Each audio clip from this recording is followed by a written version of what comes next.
No woman leaves this hall as my Luna unless the pups accept her first. Alpha King Everett Blackwood said it like a royal decree, calm and cold enough to make 300 wolves stop breathing at once. The moon hall of Blackwood Tower went silent, except for the soft click of cameras being shut off by nervous staff and the faint, suspicious squeak of 7 wolf pups sitting in a velvet-lined pen beside the throne. It was supposed to be a clean political evening.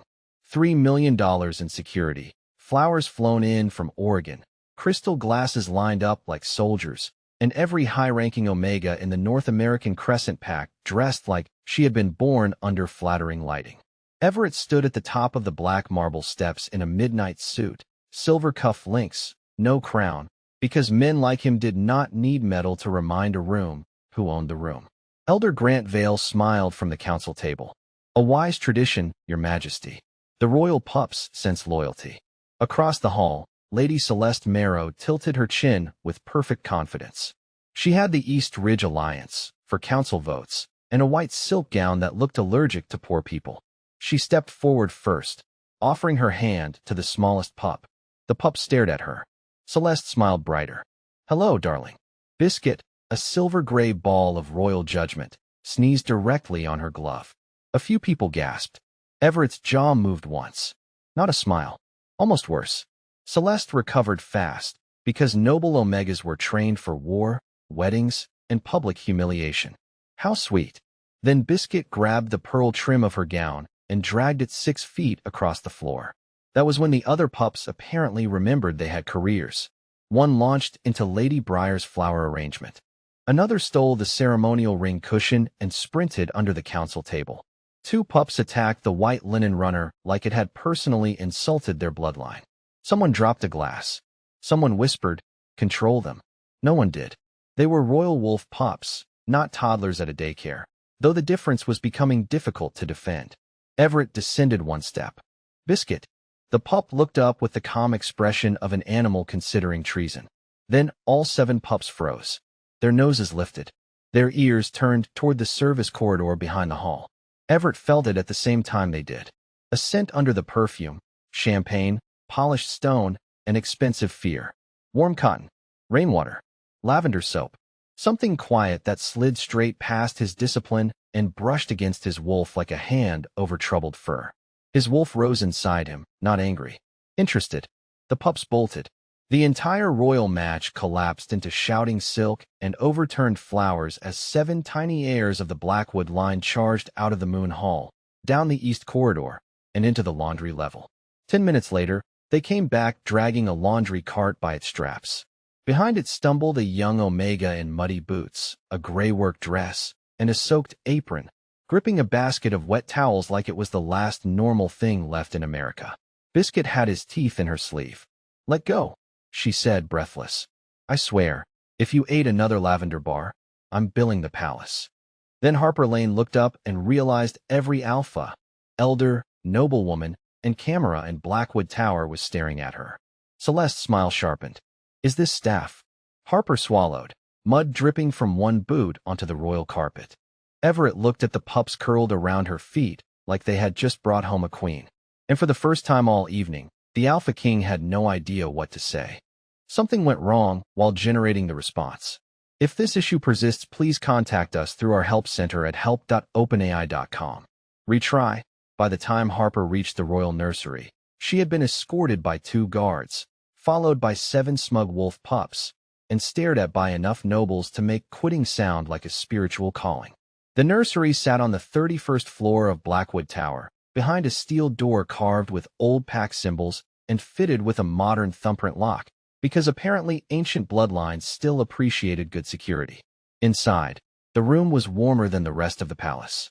Soft amber lights glowed over polished wood floors, shelves of chew toys, folded blankets, tiny silver feeding bowls, and one enormous window looking out over the Denver skyline.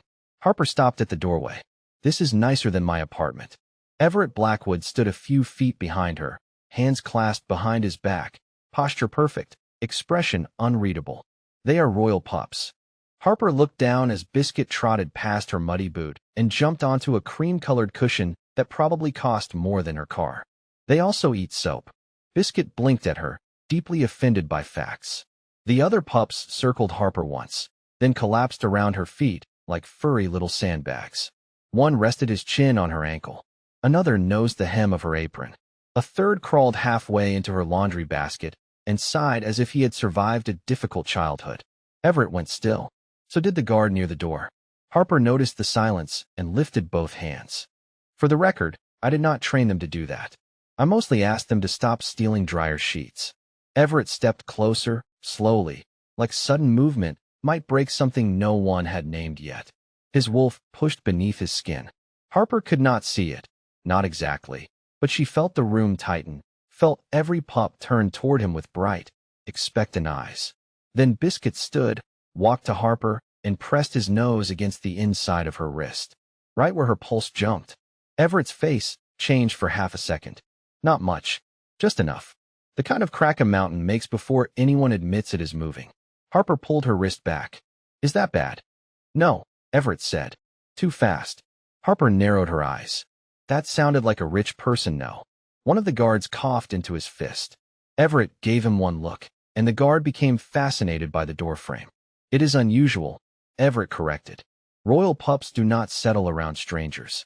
They dragged me through 3 hallways and a formal event. We may be past strangers. She crouched, because Biscuit had started chewing the corner of her apron again. Hey, not food. We talked about fabric. The pup released it and immediately licked her thumb. Something soft moved through the room. The restless scratching, the little whines, the nervous shifting all faded. The pups breathed together. Harper felt it before she understood it. A calm spreading outward from her skin, gentle as warm laundry pulled from a dryer. Everett felt it too. His wolf answered with a low sound in his chest, quiet but unmistakable. Harper looked up. Did you just growl at me? Everett's jaw tightened. No, another rich person, no. This time, the almost smile reached his eyes and vanished before it could become dangerous. For one strange second, there was no council, no moon hall, no noble Omega waiting to humiliate her downstairs. There was only a tired king, 7 sleeping pups, and Harper kneeling in muddy boots on a nursery floor she was probably not allowed to touch. Then Elder Grant's voice cut through the intercom beside the door. Your Majesty, the council requires your explanation immediately. The pups woke at once. Biscuit pressed closer to Harper's knee. Everett looked at her wrist, then at the pups, then at Harper as if the truth had arrived covered in mud and carrying towels. Stay here, he said. Harper stood slowly. That sounded like an order. Everett paused at the door. It was a request. Harper did not smile, but her voice softened. Then I will think about it. Everett left the nursery like a man walking toward a storm he had ordered himself not to feel.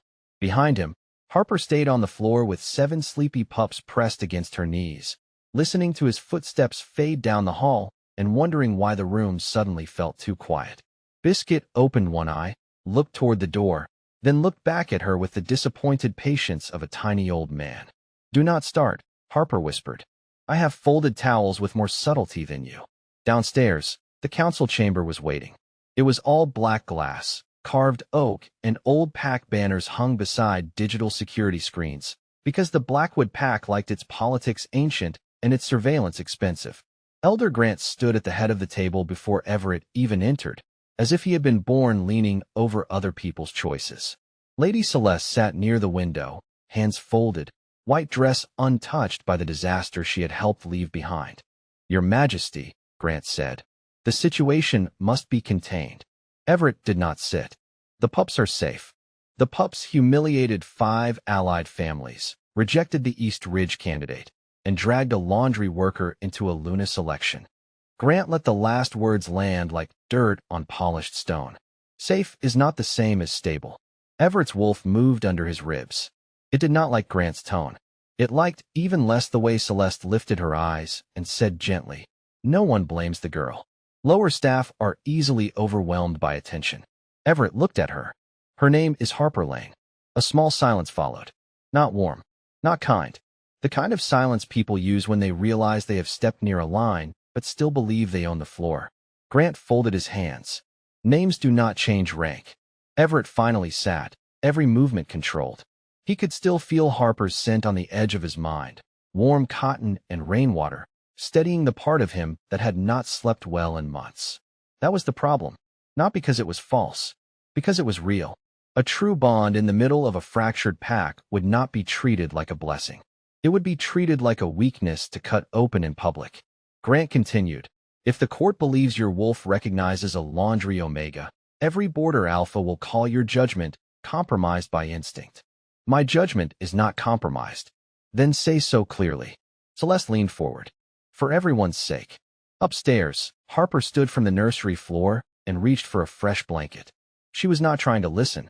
The old service vent above the supply shelf simply carried sound too well, a design flaw palace architects probably blamed on history. Everett's voice came through low and even. Harper Lane will remain in the tower as a temporary pup handler until the council verifies the cause of tonight's disturbance. Nothing more. Harper's hands stopped on the blanket. Biscuit lifted his head. The words were not cruel. That almost made them worse.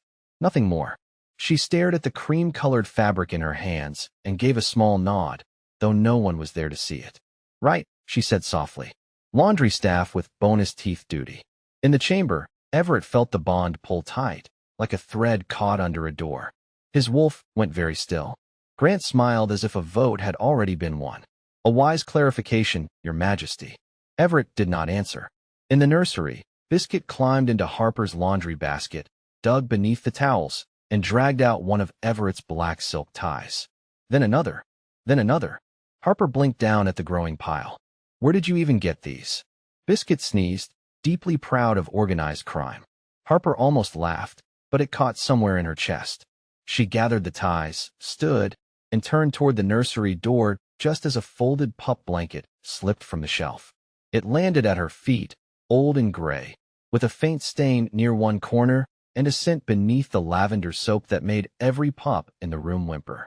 Harper crouched slowly. Whatever this was, it was not romance, rank, or royal embarrassment.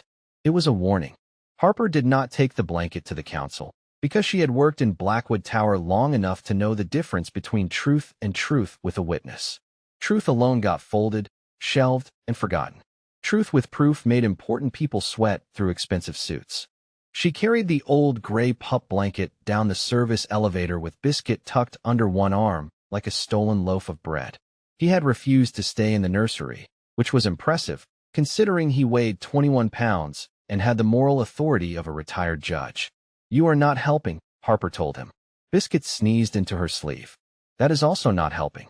The laundry level was buried beneath the tower, 3 floors below the lobby, where the marble ended and real life began. Pipes hummed overhead. Industrial washers rolled like distant thunder.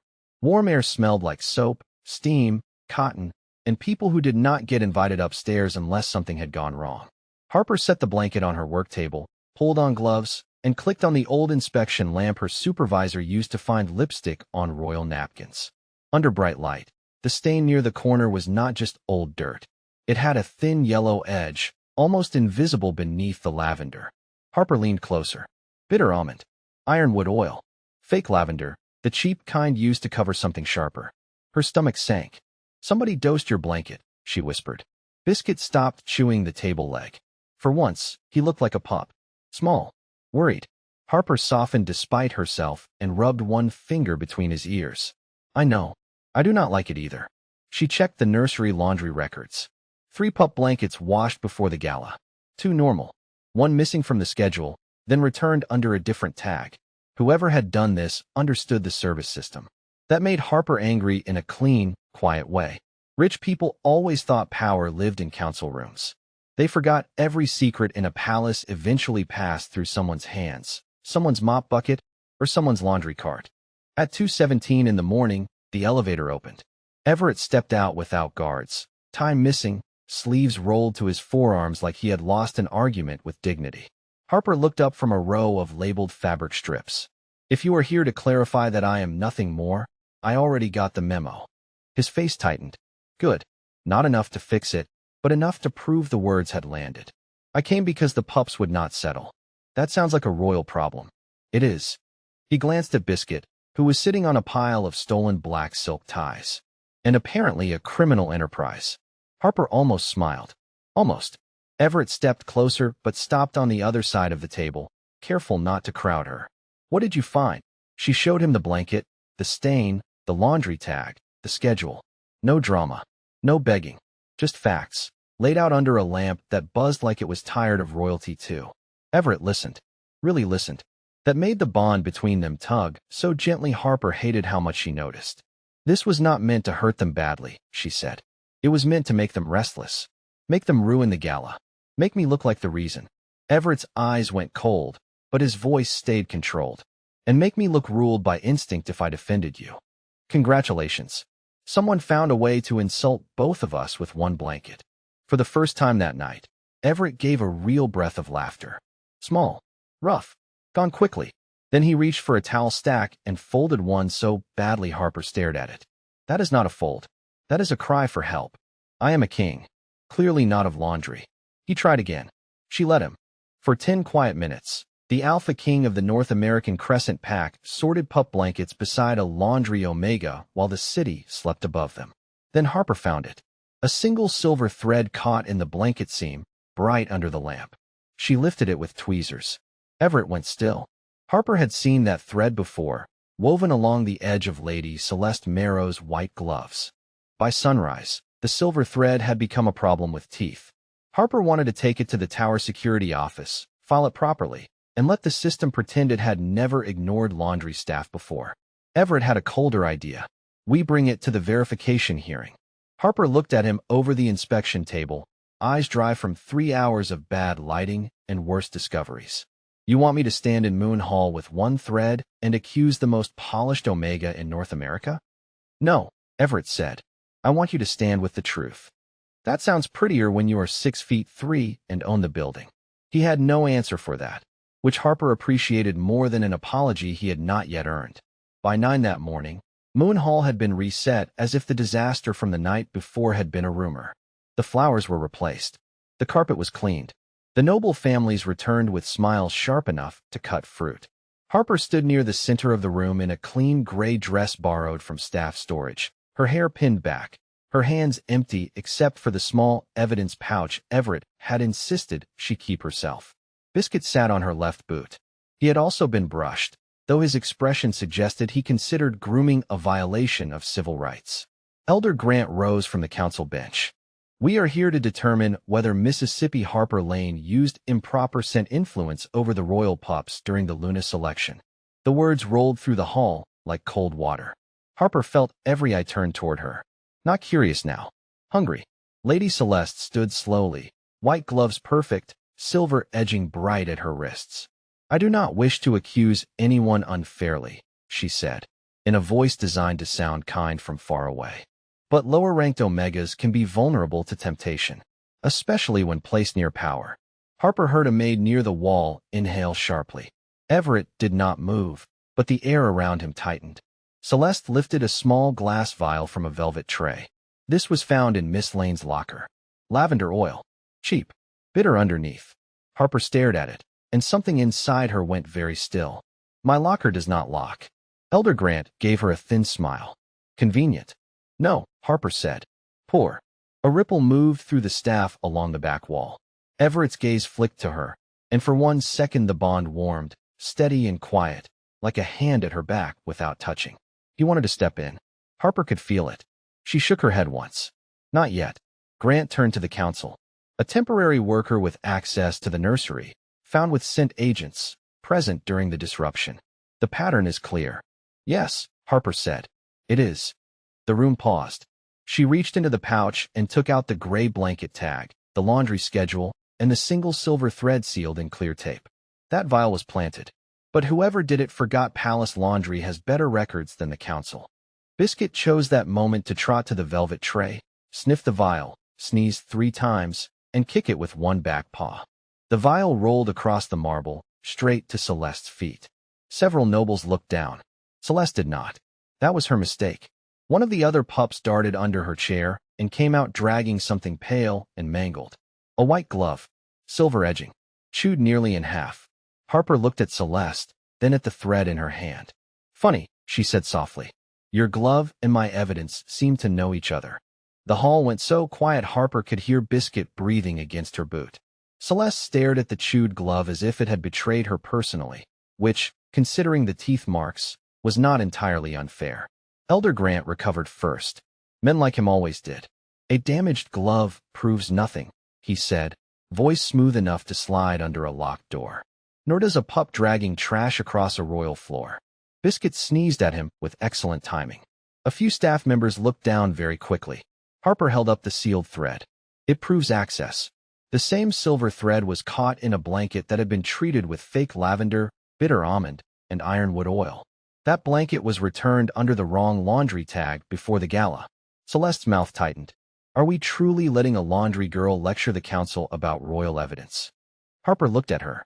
You wore gloves to poison a blanket. I wash things for a living. This was not your strongest plan. Everett's wolf pressed close beneath his skin, not because of anger this time, but pride. It startled him so much he nearly missed the first whine. Small. Thin. Wrong. Biscuit lifted his head. Across the hall, two pups near the nursery doors began trembling. Another backed into the wall, ears flat, eyes wide with panic. Harper forgot the council. Forgot Celeste. Forgot every noble face waiting to see whether she would break. Where is there water? She asked. No one answered fast enough. She was already moving. A guard stepped in front of her out of habit. Everett's voice cut through the room. Move. The guard moved.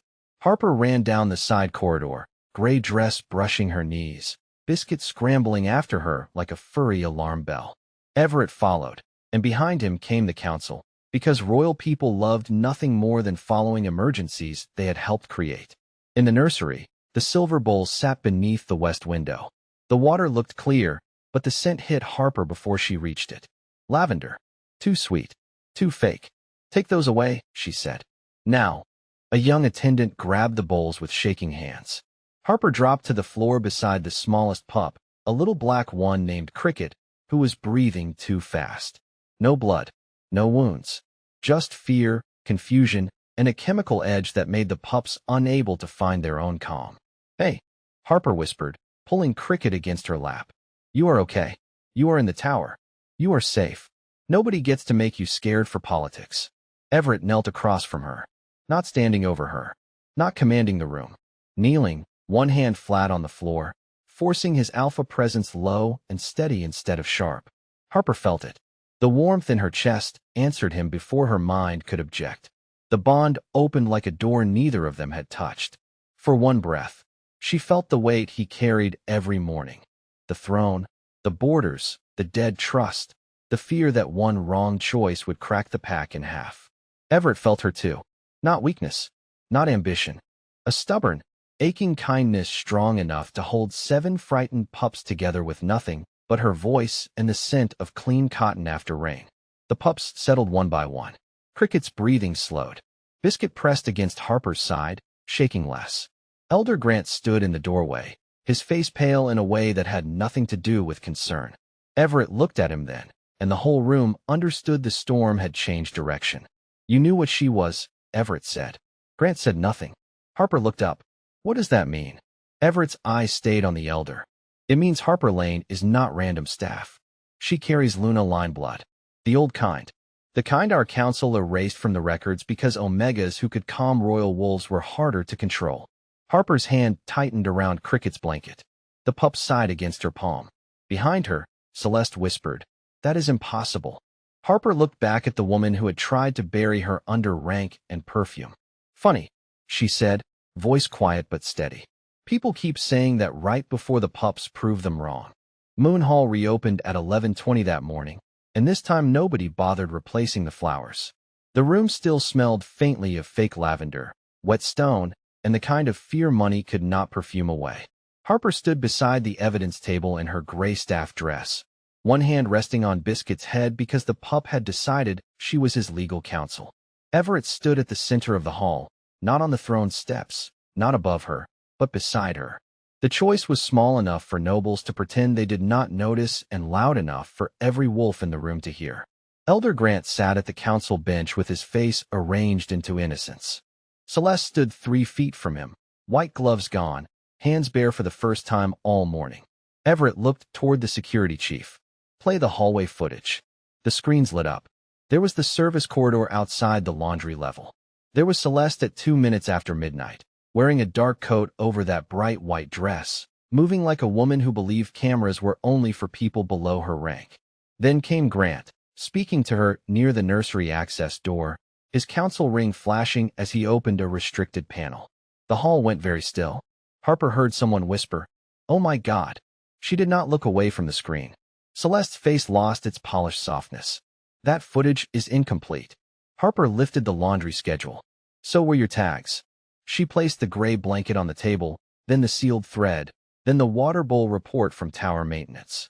3 pieces of fabric, 1 planted vial, 1 treated water bowl, and 1 glove with enough bite marks to qualify as a confession from Biscuit. Biscuit gave a proud little sneeze. Everett's mouth almost moved. Elder Grant stood. "This is sentimental theater. A king does not risk his throne because a laundry omega smells like an old bloodline." That was the first honest thing he had said all day. Everett turned to him. "No. A king risks his throne when the people sworn to protect it poison trust and call it order." Grant's eyes hardened. "You need the council."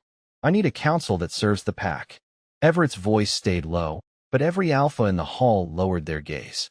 "You used the pups to discredit Harper, used Harper to weaken me, and planned to offer a regency vote when the allied packs questioned my judgment." Celeste looked at Grant then, and the truth cracked across her face. She had not known all of it. Ambition was one thing. Being used was another. For the first time, she looked young.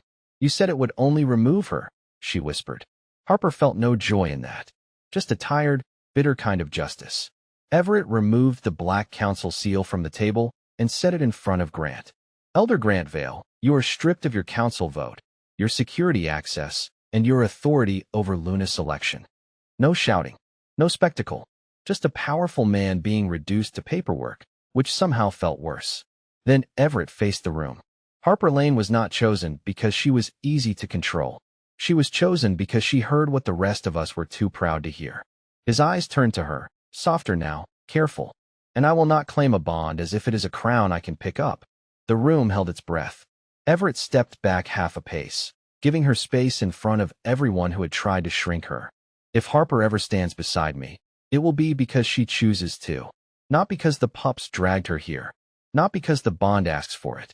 Because I earned the right to ask." Harper looked at him, then at Biscuit, who was sitting on her foot like democracy had failed. For once, she had nothing sharp to say, and that scared her more than the council ever had. Harper did not leave Moon Hall like a future queen. She left with Biscuit under one arm, a ruined staff dress, and the strange feeling that winning in public could still make a person want to hide in the laundry room. By sunset, Blackwood Tower had changed in the quiet ways places change when old fear loses its office. Elder Grant's name was removed from the council doors. Celeste Marrow was sent back to East Ridge under formal censure, not destroyed, not humiliated for sport, but stripped of every shortcut she had mistaken for power. The staff watched everything from corners, service elevators, supply rooms, and half-open doors. They did not cheer. People who worked for a living knew better than to trust a happy ending too quickly. Harper understood them. She went back to the laundry level because that was where her hands knew what to do. Steam rose around the washers. Towels tumbled in the dryers. The world, rude as ever, still needed folding. She was halfway through a basket of nursery blankets when Everett appeared at the open door. No guards. No council pin. No black royal jacket. Just a white shirt, rolled sleeves, and a man who looked less like a throne and more like someone finally tired enough to be honest. He stopped outside the room. "May I come in?" Harper looked at him for a long second. That question did more than any speech in Moon Hall. "You may." Everett stepped inside carefully, as if the laundry room was sacred because she had survived there. Biscuit trotted behind him carrying one of Everett's black ties, because apparently reform took time. Everett glanced down. "I thought we discussed theft." Harper picked up a towel. "With Biscuit or the council?" His mouth softened. Not quite a smile, but closer than the kingdom had probably seen in years. Then the softness faded into something real. "I am sorry." Harper kept folding, because still hands made feelings too loud. "For which part?" "For naming you temporary when I already knew you mattered. For letting rank speak before truth. For standing in a room full of powerful people and choosing the safest words instead of the right ones." The dryer hummed between them. Above the city, Evening light turned the tower windows gold. Harper set the towel down. I do not want to be rescued from being an Omega. Everett's eyes lifted to hers. I know. I do not want to be polished until the council can tolerate me. They can learn. And I do not want a mate bond used like a royal signature. Everett nodded once. Then it will not be. He reached into his pocket and placed a small silver badge on the table. Not a crown. Not a Luna jewel. A simple pin shaped like a wolf pup. Royal Nursery Warden, he said. Only if you want it. Full authority over the pups. Independent staff budget. No council oversight. Harper stared at it. You gave me a department before asking me to dinner? I was advised that respect should arrive before romance. Who advised you? Everett looked at Biscuit. Biscuit sat straighter, clearly taking credit for national progress. Harper laughed then, small and surprised, and the mate bond warmed without trapping her. That was the difference. It did not pull like a chain. It waited like an open door. 3 weeks later, Harper stood beside Everett at the first open pack assembly after the scandal. She wore a cream suit from a Denver shop that did not care about noble bloodlines, her badge pinned over her heart. Everett addressed the pack without hiding the cost of what had happened. He spoke of loyalty, not as obedience, but as the courage to protect the vulnerable when power would rather protect itself. He spoke of alpha duty, not as command, but as responsibility. Then he stepped aside and let Harper speak. She looked out at the staff, the guards, the young Omegas, the old wolves, the people who had spent years being useful and unseen. A pack is not strong because everyone knows their place, she said. A pack is strong when no one's place is used to silence them. For a moment, no one moved. Then one laundry maid in the back lifted her chin. One guard nodded. One pup howled. Biscuit, naturally. The sound broke the room open, not into laughter exactly, but into relief. Everett looked at Harper, and this time he did not ask the pack to accept her. He asked her, "Will you stand with me?" Harper looked at the Alpha King, the pups, the tower, the life that had tried to shrink her and somehow brought her here instead.